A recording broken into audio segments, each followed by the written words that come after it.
back again with Peter Ellerton.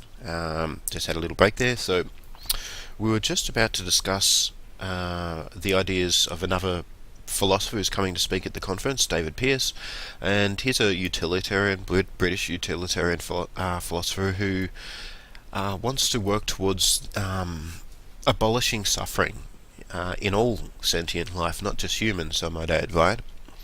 So he's got like a whole imperative out there. The hedonistic imperative is probably worth a read, but although I know you haven't read that, what's your general take on the idea of trying to work towards a system which motivates people only on the positive axis and completely removing the pain axis? So referring back to what we said before about our motivation being sort of based on the pleasure of pain, two different axes. Yeah, well, pleasure, pain, I mean, those words mean different things to different people, I guess. So it's difficult to talk about that in a way that resonates with everybody in the same way. Yeah, sure. Having said that, though, I mean, it's pretty clear that people respond to positive stimulus way better in terms of challenging cognitive tasks or undergoing projects or tasks that take a bit of thought and preparation. They're much happier to do this with positive than negative. So, descriptively, this just makes sense. I can't see anything wrong with wanting to operate that way. But I don't know the work properly, but it seems self-evident that we can experience a whole range of pain in any circumstances. I mean, somebody who's currently sitting on a veranda overlooking a boat with a champagne in their hand can be still suffering pain that we wouldn't understand. I'm not quite sure of the simplistic nature of the terms pleasure and pain, but in terms of being positively motivated to do more complex and challenging tasks, I have no disagreement with that whatsoever, because you can't, through fear or force, make people think. It's just, they can, or I should say, you can't make them think well. Educationally, it's a disaster if you put students in a threatening position. They shut down. This is just what people do. They can't think. You put anyone under pressure, which is always negative, then they don't operate to their best capacity. So cognitively speaking, I think it's a no-brainer to say that we have to be giving people positive reasons to be doing things, and that includes what we were talking about earlier in terms of collective reasoning. There's got to be all sorts of positive reasons for that to happen. So I agree with him in that sense completely, that the best way we can motivate a large-scale change is to be positive and to offer positive reinforcements for it. Threatening people just doesn't work in any sort of higher order cognitive functions. It just shuts down things. So I think it's a description of reality that you can't threaten people to achieve high cognitive tasks. I mean, you can do, people can still think. You can still threaten people if they don't do something bad will happen, and they'll do their darndest to stop it. But it doesn't mean you're getting the best out of them, and that's what I think we're talking about. Sure. Here's I guess what might be a little bit challenging to some people is how to move forward to use technology in a sense, whether that be pharmaceuticals or some form of like a gene therapy or some sort of biotech enhancement to the human, so that they are fundamentally more in attunement with positive reinforcement, or more in attunement with a motivational system based on the positive axis that we were speaking about before. What are your views on the use of technology to, I guess, achieve this end? Well, I think that's great. I mean, the reason I have a mobile phone with all its gadgets is because I like what it can do for me. It motivates me to be able to do things that I enjoy. I don't use the mobile phone out of any negative or fear of anything negative, and it's been the most taken up device in history, and it's all been through a positive reinforcement. Right. There's been nothing negative about it. So once that's there, then you have your all your social aspects, all your productive aspects, what we're doing now, all of these things are possible, and we enjoy this, and this is why we work towards it. So I think, when technology opens up possibilities for people to gain pleasure, if we can use those terms, then people will pursue that. So again, it's about designing the technology and the opportunities in such a way that people want to travel down those paths. And this is what, in some sense, a market-driven system can do. We have phones, as a business, but we could also imagine ways in which we can do this in public policy or education, which are positive aspects for people. Now, just in a very pragmatic sense, when I do professional development with teachers, I'm forever saying to them, this is how you can make your job easier and more rewarding, because this is the way in which they will follow. I don't say, look, you're obliged to do this, otherwise your students aren't getting the best, so you must do this. It's all about, this is how your job can be easier and more rewarding. Now, it's more rewarding because you'll see students succeed, but you've got to appeal to people's sense of what's in it for them. And I don't mean that in some kind of Hobbesian, nightmare state of nature thing. I mean it in terms of, what is rewarding about your job as a teacher? Well, it's to see students, succeed. That's a rewarding thing, and to have them be appreciative for it. Well, how can we make that happen so that you enjoy your job better? And there's nothing wrong with that approach. It is a win-win situation, and I think it's ultimately the way in which you can design technological changes to make that possible for people. How can I make your life easier? How can I make it more productive in the areas in which you want to be productive? How can I make you happier? Mm-hmm. Peter Singer spoke about the expanding sphere of ethical consideration, and to any problem that is that we're motivated to solve. If we can throw more smarts, more clock cycles at it, more wisdom at it, then we can often find better solutions quicker. So do you think that increasing a general increase in the IQ of the population would increase the likelihood of the population becoming more ethical? Oh God, no! I can't see that follows at all. When has it ever? I think these are two totally different things. So rather than discuss what would, I think I'll have to just look at that claim and say that I don't think there's any connection whatsoever between an increase in IQ, be that as a sort of extended cognition through the environment, or in individuals. One, because I'm not clear what value IQ is, or indeed what it is. Intelligence is, in what context we talk about it. Sure, that's right. So, if we had a system that could benefit from more intelligence, could more intelligence benefit ethics? I mean, could people be enabled to be more ethical? Well, they certainly could be, provided they had desire. Sure. To reason. Now, what I'd make clear in that statement is that it's a different thing to be moral or ethical. That morality is more about following a code of conduct because you think certain things are right and wrong, and ethics is much more about a rational system in which you take certain things as axiomatic and then look to how to achieve those things, and even using your rationality to imagine why those things would be axiomatic in the first place. So, you can be moral by following the code of your code of conduct of your public service, I suppose. Whatever. We see this with some extreme religious people who think they're very moral because they stick to an absolute scale of behaviour. But to be ethical means to never suspend your rationality, to always be examining what you're doing and why you're doing it, looking towards the appropriate outcome, and to be willing to engage in that conversation. Now, and to whatever extent increasing an intelligence can benefit that system, then that's great. But that doesn't mean people will be motivated to do that. It just means they might be more capable of doing that if they so chose.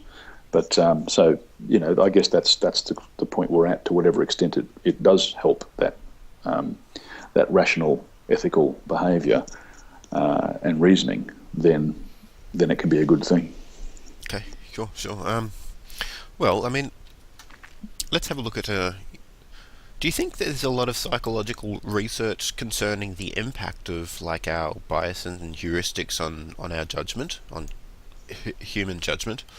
Um, and is there enough research and research on debiasing humans? Now, we were talking before about like the reasons why we're biased, but what about just debiasing? Is there any much research on like attacking our biases, like particular cognitive biases? Is there enough research here? Yeah, well, there's never enough research, I suppose. But I mean, we have a very, very good understanding of how we work in a lot of ways. We've got a lot to learn, but we also know a lot about ourselves. But as I said before, that awareness doesn't always bring defence. We still behave in those ways. You can take this to a more subtle level in decision making and looking at how choices, the available choices to you, can influence what your final outcome would be. Which sounds trivial, but I mean actually adding choices to an existing array of choices rather than taking anything away.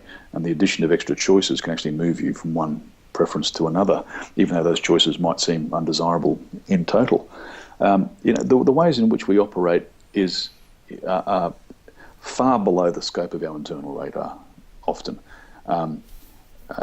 Whether you're an organ donor or not, can depend upon whether you just have an opt-in or opt-out system. And you'd think that would be a pretty significant choice for people to make.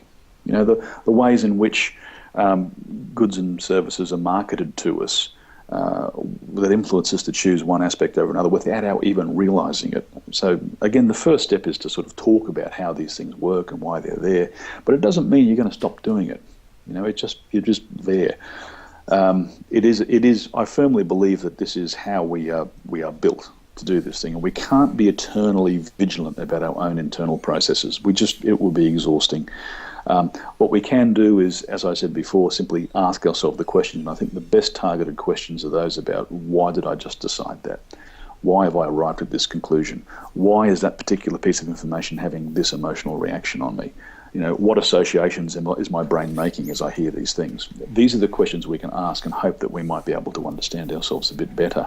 And to whatever extent that can happen, we will be better for it. But I don't think we're ever going to change how we are. We can practice high jump all our lives, but we're still bipeds. We're never going to fly. But we do fly. Yeah, we do fly with our technology. That's it. So the technology can help us out there, but we don't by ourselves, because this is what we have to look at, this fork in the road too.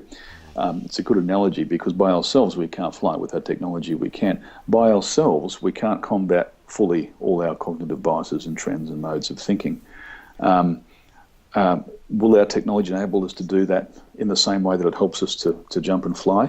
I think that's a really unanswered question and almost unanswerable, but I think the best chance we have is to work collectively and collaboratively to develop systems in which we don't see these. I don't mean a paradigm shift. We need to stop seeing ourselves as broken things that we have to try and fix so we can work properly, and rather see ourselves as this is just the way we are. How do we design our systems to work best with what we are?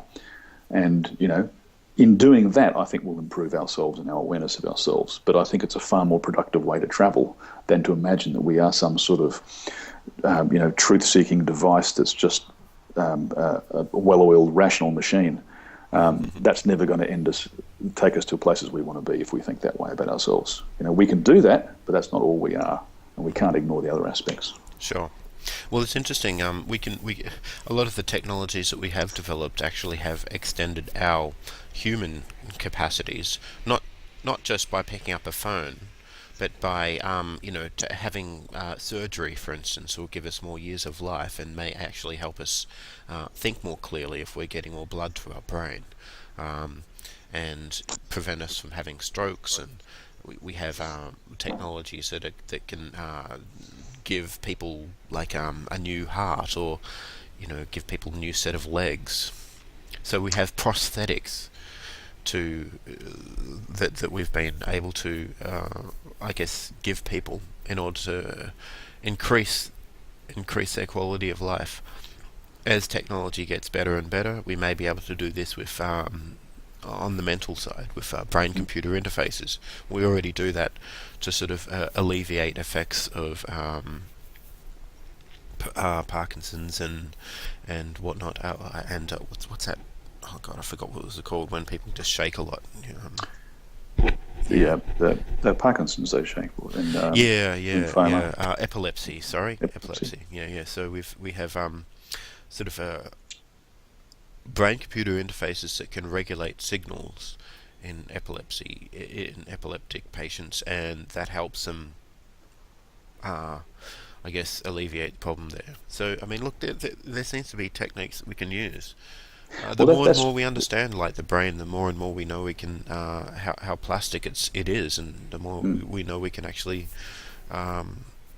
interact with it through technology there's still a directly. qualitative difference as far as we can tell between physical augmentation and mental augmentation. They're not the same categorical thing, and you could. Someone who had some degenerative mental disease who could be helped by technology, someone who had their spinal cord repaired so they could walk again. This can improve their life tremendously, and it might just let them be an arsehole for longer than they would have been an arsehole too. Sure. There is no sense that improves who they are, or what they are, or what they contribute, true. or how they interact with others. So these are wonderful things, but there's sometimes a logical gap between achieving these things and other stated outcomes. And I think that one of the things that we've got to be careful of is imagining that technological solutions will occur and all of the other problems that are endemic to us will simply fade away, or what have you. And again, I think history is a great teacher about what we can and can't extrapolate. Sure. But fundamentally, everything, all we think and all we believe, and our morality comes down to physics in the head. It's all a physical process. It's not like a spiritual entity, right? That's true. I have no problem with that. But again, that doesn't mean that you have explanations for things which can be addressed at those levels. Dan Dennett makes the lovely point in his book, The Intentional Stance, that if you take a computer program that's playing a game of chess and you ask, why did the computer move its bishop there? Well, the answer expressed in terms of the movement of electrons, or even as ones and zeros, is utterly meaningless to you. The reason that it moved the bishop there was to protect its queen. It's that level of explanation that makes sense. And to us. Those functional levels of explanation down here have no logical meaning in terms of what happened there. So we've got, whilst there's a causal connection, there is absolutely a causal connection between these two things. We can't. The question we asked up here can't be answered down here in any way that makes sense to us, unless you follow that entire path back. So there are things in which there are functional levels, functional explanations, which only make sense when asked and answered up here. Now, that's nothing spiritual at all. It's just making the point that the emergent behaviour we see here has got properties which we can't talk about down here, even though we could see a direct causal pathway. It doesn't mean that we're solving problems here. No, it doesn't mean that. So understanding this doesn't solve this very often. Yeah, okay, yeah, I get that. But, I mean, ultimately, the emergence wouldn't have been there without the actual right conditions to start it off. And it's not like emergence is a magical process, which is that exists in a completely different magisterium as the physical processes that underlie it. It is a physical process. It's a complex one, but the argument from complexity to say that we can't solve problems has been a faulty one in the past. People have said, "Oh, that's too complex. We'll never be able to solve that." And we get computers that can crunch large numbers, and we have been able to solve new classes of problems. So Look, I understand. I guess understanding how the mind works and understanding how the human brain works is like an extremely tall order. But I have some degree of I do believe to some degree that we will crack how the mind works. We're getting millions of dollars, like billions. We have large organisations focusing on neuroscience right now with a vigour that has not I have not seen in the past. We have like the European Brain Project, we got the Obama Brain Project, we got other efforts, and now we've got Google, who are right interested in AI and everything, but they're also interested in helping research aging. So it seems as though there's a lot of really big, large amounts of money being focused on some key areas of technology with high impacts, and I do believe neuroscience and neuropsychology will have a big impact in the way we really understand how the human mind works. The more we understand how the human mind works, the more we see it as a white box instead of a black box, transparent understanding of how the mind works, the more we'll be able to make interventions, I imagine, for good I or think bad, right? I think that's very true. I mean, there's never a reason not to explore that. We're always going to be better off with whatever we find. But to stick with some of the early stuff we were saying, if you imagine, the humans have cognitive biases. Now, if you think that's a bad thing, the question of how can you manipulate things at the level of neurons to remove cognitive biases would be a massively complex task. If you sit back and wait for that to happen, then there's a lot of bad things can happen in the meantime. So I think we can still be operating very strongly at this level. I don't want to ever move away from this to say let's let the reductionist stuff take care of it. I would like to think that people are there working still, because one day we may. But until that time comes, we have to work at this level. And our thing is, our brains, our psychology, our heuristics all work at this level. So that if we say, oh, well, that's okay, but we'll focus down here because one day we'll explain this, I think we just leave this hanging here.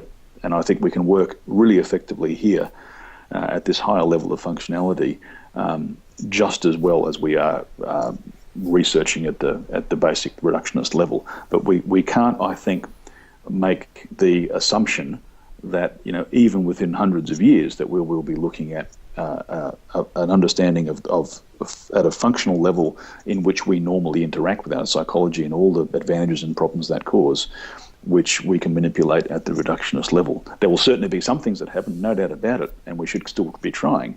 But I think we need to keep ourselves firmly in this high functional workplace and talk about these issues. And this is sometimes, where or why the art still has a lot to offer us for the future. And it's not just the technology, because I think the level of functionality we can do, the analysis we do of our mode of operation at these higher levels is really important, because we may never get to the stage of being able to make the causal link in real time between our underlying processes and these higher functional levels. Sometimes we may have to just develop a system and an understanding of these so that this is how we work with them. And whilst we recognize their ultimate reality in physics, that may end up just being an acknowledgement and not necessarily a tool.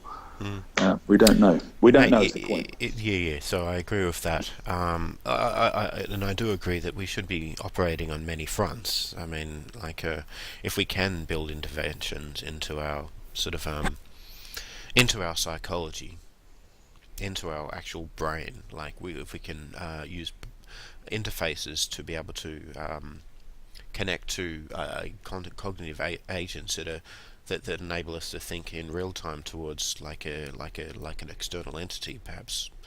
I know it sounds like science fiction, but I'm talking about the long run here. And you mentioned 200 years, and that's not a really large time. That's not a huge amount of time compared to the history of humankind since the dawn of agrarian civilization. And it's definitely not a very large amount of time in geological timescale. So, I mean, look, we may not be around for it, but the thing is, Yeah, it's just exciting. I find it really exciting how far and fast we're moving ahead in the areas of how we understand the mind, and areas of like what trying to determine what it really means to be intelligent, what it really means to be rational. And look, I'm not putting all my eggs in the basket saying, look, we're definitely going to achieve some form of like a way to, I guess, improve human rationality via, directly integrating prosthetics into the brain. But I'm not discounting it either. It's hard to put an estimate on that. But what I can say is, if we keep on moving ahead at the speed we are, there's going to be some interesting developments. I think the the possibilities of us understanding how to use prosthetics to increase our intelligence, to maybe even increase our morality, whether that be through prosthetics or even just like pharmaceuticals. I think we can make progress in this area, and although I agree we should work in progress towards, I guess, making the system more conducive and motivating for people to actually make the right decisions, we should also be working on the fundamental levels as well. So that's my opinion. But well, then basically, given what we know now, if someone were to take away something from this talk we've had, how do you think that reasoning strategies can improve our individual well-being? Well, ultimately, we have to feel two things. One is connected to other people at some level. That's varying degrees for different people. And the other thing is that we need to feel like we have some sense of autonomy or control over what's being done. Now, one of the problems we have in a world that is just swamped, immersed, if you like, is a nicer word, in technology, is that there's so much going on around you simply don't understand. In a world in which so much is known and so little of it by you, it is not a healthy thing, I think, for people to have to position themselves if that's how they see the world. And I think one of the power of reasoning is that you can develop systems making sense. We spoke about science education shifting a bit to be a slightly different model. If that's the case, you can understand science without knowing what it is that's in your mobile phone, but you can just understand the process that took you there. That's empowering. That connects you to the world. That we all need narratives in which we can place ourselves. And if we can't find it in the real world, we'll invent our own. We'll talk about crystals and new ages. We'll talk about conspiracies. We'll talk about some narrative in which we can see we have a place. And people are forced into these when we just don't give them pathways into things that can be effective for them. So what I think is that engagement in rational conversation doesn't mean knowing lots of facts. It means understanding arguments and processes. And I think this is something that you can use anywhere and everywhere, and that it allows you to not simply believe all that you're told, and it allows you to distinguish between particular worldviews. I have a saying in my class that if all views are equal, then all views are worthless.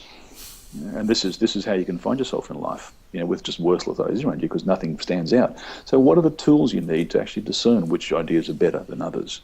And if people have those tools, they can at least have some way of getting traction with all the information coming towards them, rather than just dismissing it and creating their own narratives, which might be totally non-reality based or ideologically based or whatever they might be. And I think this is the power of ideology, be it political or religious or other cultural aspects, that as soon as you give yourself the warrant to dismiss reason and argumentation by sticking to an ideology, well, then we have problems. And we need to keep that connection to the world, that it's a rational world, that we are rational agents, And we need to make people feel like they're playing their part in that. They are a cog in the machine. They're not just floating disembodiedly in this and having to find an ideology which can be, not rooted in any sense in collective well-being. Okay. So often in rationality techniques are used in debating, and it's funny we were talking about motivation systems. People use, I guess, these use the knowledge of how cognitive biases work in order to win a debate, and it also people get punished for losing debates, and they treat debates and discussions as opportunities to I guess inflict a worldview, or to just inflict some sort of ego coaxing sort of like a reward system on themselves, right? But how do we treat debates and discussions as opportunities to explore things together rather than just confrontations? Well, I don't think you can in a lot of the systems we have in place. Our last election was an excellent example of that. The last election was all about establishing a particular worldview, using particular languages, reframing immigration as national security. And as soon as you do that, you can start to talk about things like borders. And as soon as you start to talk about borders, you can have borders that are porous or crumbling. And you associate all sorts of fears and what have you with that. And then you give people reasons to believe why that's the case. You start to talk about illegals, you start to talk about these things as vast numbers, so that people will have a conclusion based on what has been a modified or created worldview for them. And then they're given reasons why that's true, so they can do their own rationalising themselves with the information they've been given, and they form a view. There was no debate. There was no toing and froing. I mean, argumentation is a process in which you really wouldn't be arguing with someone you didn't respect, because to get into an argument in an intellectual sense is to imagine that in the one case, the person you're talking to might be convinced by the cogency of your explanation, but also that you might be convinced by theirs. Now, if that's not the case, then you're not having an argument. All you're doing is it's an act of sophistry. You're trying to create views and positions and give people reasons as to why that might be so, and get into their psychology to make associations or substitutions that they might do themselves to further strengthen your case. So we don't have intellectual argument in our political system, and we hardly have it in the press. What we have instead is psychological manipulation on the grand scale. And again, if people can be more aware of how their own brains work and how this is being used by the political process, I think that's empowering too. Definitely. So, well, can people get better at immunising themselves against being sort of convinced by political rhetoric through understanding particular cognitive biases and how they work? Yeah, I would say, I mean, I don't tend to use the phrase cognitive biases a lot. I have to, because that's how everyone talks about it. But I tend to think of it just as simply how we're made. The topology of our own psychology is such that we are this way. The more we understand that, the more we can modify it. I might make the analogy between, as I often do, between a sports person and a thinker. Everybody can run, everybody can throw a javelin. But the sports coach, the job of the sports coach is to say, all right, just stop there, look where your left foot is. Now, that's what feels natural, but if you move your left foot this way a little bit, you might notice that it makes it easier to do this, or you get more speed or whatever. Or look how you ran up, or where were you starting from? Any questions? Where's your elbow? What are you doing with that right now? How's it moving in relation to this? All these questions that you could ask in a sporting sense to improve what you already do. So I think that's what we have to do cognitively as well. We just have to ask people to say, okay, how are you thinking? How are you arriving at that conclusion? What was happening there? What did you take for granted? What was a hidden premise that we didn't spot? And bring all those so that they more clearly, like the professional sports coach, can make these things explicit and get people to train and operate in these certain ways. And that's the way to do it. It's not that we're broken any way that someone who can't throw a javelin to start with is broken. They just have to learn how to move in different ways. They have different tendencies. Their feet want to move in certain ways. We're built that way. So how do we change that? Half the sports that are out there involve people doing things they were never really designed to do to excess. So that's just how they are. So I think that's a good analogy for how we think. We think and operate in certain ways which work for us generally, but we need to understand them and modify them in a little way. And then we build our systems around that so that we don't maximise their disadvantages, rather we minimise them in the same way that we minimise our physical disadvantages in the world around us by having certain physical processes around. Sure. Well, I mean, I find it interesting how, if I can use the term cognitive bias, and you're talking about our topology of the way we think. So there's no one cognitive bias which we can sort of solve, and that'll make the picture a little bit more rosy. It's about fixing more of the landscape of the human mind. But in order to sort of target parts of the landscape, you can sort of categorize them under certain biases. I think you've mentioned the confirmation bias before.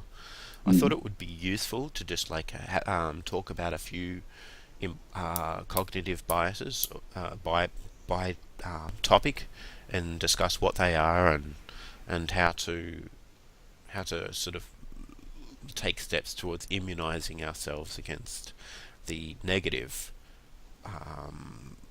outcomes of these cognitive biases, but also look at some of the positive ones a bit later. So let's talk about confirmation bias. What is confirmation bias exactly, and how does it operate? Well, in our brains to pick out confirming instances of our hypotheses or what we believe to be true about the world, and to minimise instances in which we have contrary evidence, so that we would seek to confirm what we already know rather than seek to prove it wrong. I think that's very significant because we can do that in a variety of ways, but one of the easiest ways is how often do you read people who you don't agree with? We have so many blogs. I mean, we don't have in our Facebook likes or our Twitter feeds people that we hate generally or we disagree with. We get a steady stream. We choose to get information from people who agree with us. And we have this information come in, and every time we do that, we go, aha, yes, see, that's right. My beliefs are confirmed. My beliefs are confirmed. If you think old people with hats are bad drivers, and you go past an accident, which is an old person with a hat, you'll say, aha, I saw that one. Whereas if you go past an accident and there wasn't an old person with a hat, or an old person in a hat driving perfectly naturally, you don't tend to notice those things. You only notice the instances that confirm what you already think is true about the world. And this is one of the reasons, at least, in why we focus on falsifying hypotheses in science, because we know how easy it is for us to want to just go out and confirm what we believe in. We can get lots and lots of evidence to confirm what we think is true, but that's not what we should be doing. We should be trying to falsify what we think is true. So that's just agree with you. It's a very Popperian idea, but it works well because you can't prove things in science in that context, but also because in how we operate. I mean, if scientists just published all the results that ever agreed with what they did, you have a data set in front of you, and the temptation to disregard the thing the data point that doesn't agree with your hypothesis or shows it wrong is huge. We want it to be right, and so we search for ways to find that it's right. We are much more convinced that data point is an outlier, or some anomaly in the experiment, than we could be convinced that it was supposed to be there. If someone said to us, "Oh, I think that might have been because of that," you'll accept that explanation much more quickly. So we tend to confirm rather than falsify, and that's a real problem for us. It just reinforces our prejudices and beliefs. Yeah, so you could say that there's many categories of confirmation bias. One of them is the experimenter's bias, that where academics actually look for regularities in a signal that they're getting from their experiments, which confirm their hypothesis rather than deconfirm. Yep. Which is, as much as the scientific method is great, still the humans that are using it are often the points of failure. Yeah, right? Yeah. But the science and the scientific methodologies do try and institutionalise to some degree those principles of critical thinking. But as you say, there's plenty of scope within them for scientists to still operate that way. Okay, sure.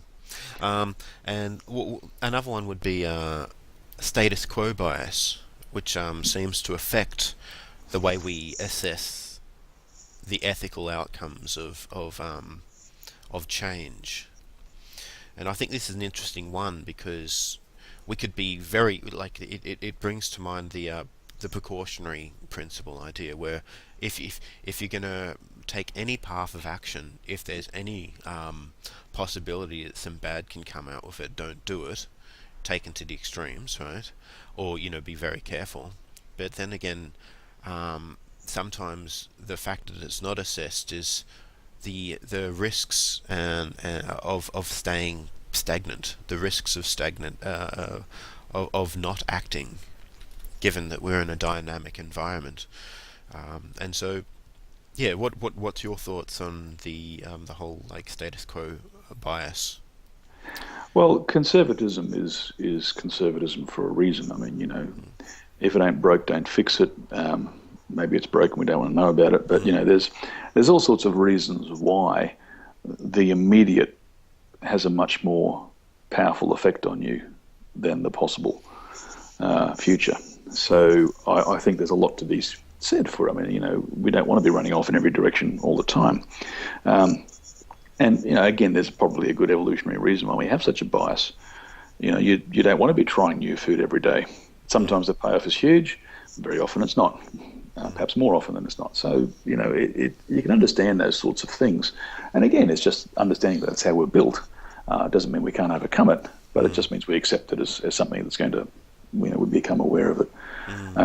But that's again simply it doesn't have to be a problem that we have this, so long as we keep aware of the fact that we have it. We can potentially overcome it. So it seems like a perfectly sensible bias to have in some senses. Sure, yeah. However, we're living in an age where there is quite a lot of change. I mean, we didn't evolve across the human lifespan. There wasn't huge amounts of change. We're not adept at seeing our environment continually change and having to reskill and adapt our sort of ways of operating in the environment according to how the environment is changing. We have new technology coming out all the time, new opportunities for growth, and new dangers and new risks that are there. But we're not that good at really seeing, I guess, across exponential sort of horizons. We see the world as linear. Change is linear and very slow, and that can affect our judgment. So how do we make prediction under uncertainty in rapidly changing environments? You want an answer to that? Yes, I'd love one, but you don't. Yeah. 42. Yes. Look, the only, for me, the only thing that we can center ourselves in is in some aspect of collaborative reasoning. It will always come back to that for me. I think this is our bulwark against change in the future that can be damaging. We need to institutionalize a collective, a species-wide way of thinking together that will give us the best outcome in these circumstances. Now, there's no guarantee it'll work, but I think it'll be better than not having that approach. And in terms of managing it, I mean, if you have, as change gets more and more rapid, I think we just need to be more and more united in how we grapple with the issues. And the only way to do that is to have an institutionalized collaborative reasoning system which allows us to process this far more efficiently, far stronger, far quicker than we would have otherwise. It's the only way we can do it. I don't think there's an answer you can give in our current system as to what's going to work. I don't think it's there, to be honest. It'll just be ad hoc, and by luck we may end up getting through. But if we want to make it less luck and more planning, then we should be moving in this direction, I think. Well, then how can an individual increase the likelihood of of I guess biasing the system to, I guess, motivate us in more rational ways. Well, I mean, it's cliche, but it's like Gandhi said, isn't it? I mean, be the change you want to be, you want to see in the world. It's a commitment to rational behaviour. It's a commitment to being willing to change your mind when you hear things you don't like.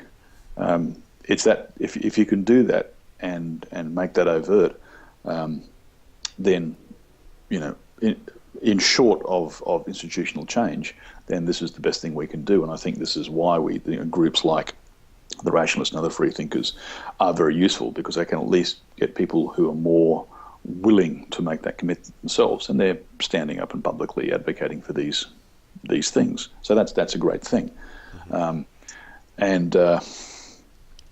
You can't imagine that that's going to be wildly earth-changing. But we do know that it has an impact. We do know that it makes a difference. And so while that's happening, that's terrific.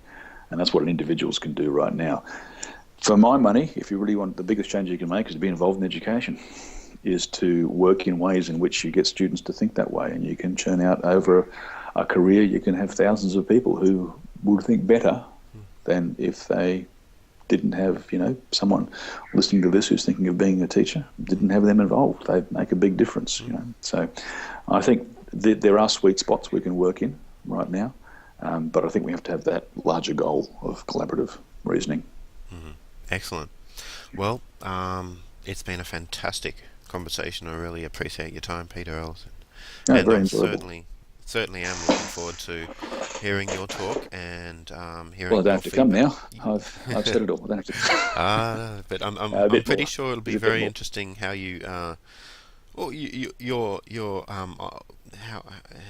your ideas and what other people have to say at the conference too. It'd be great to see you in person for the first time. Yes, So it is. Life gets like that sometimes, doesn't it? yeah, definitely. Yeah. Well, Oh, yeah, I'm looking forward to it. So okay. many thanks, and this will be up on the Okay. website, and I'll send you a link. Okay. Terrific. Cheers. Thanks, Adam. Good to Cheers. talk to you. Bye. Bye.